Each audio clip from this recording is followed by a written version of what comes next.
你已经扛了那么多了，出去，出去，出去。哭了，我觉得是好事吧，就是压抑的情绪全都释放出来了。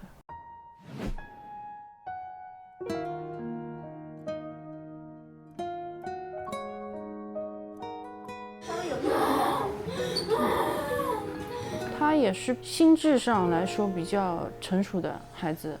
他生病的话，我们第一次跟他谈的时候，爸爸就是在问他，你想不想知道自己发生了什么事情？他是抗拒的。到第3次、第4次的时候，就是爸爸还是这样问他，你想不想知道自己发生了什么事情？然后他说想，你们说给我听。说了1次，后面又说第2次，后面再说第3次，就是他是一点点去接受的。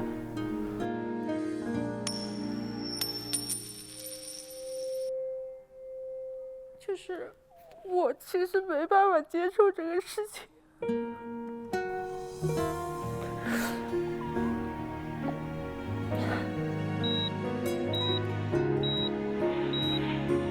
你下来吧，接一下，接一下。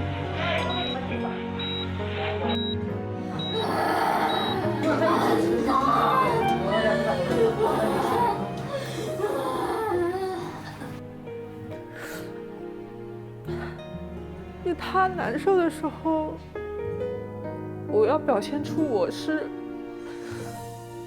很坚强的，但是晚上一个人，我就很难接受这个事情。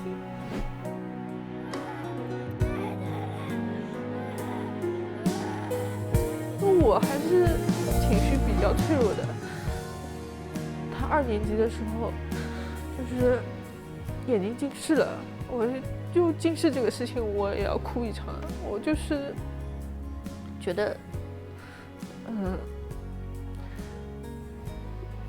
等于是我们全家还没有真正意义上的去面对这条腿。今天手术如果都顺利的话，从今天往后才是真正的挑战。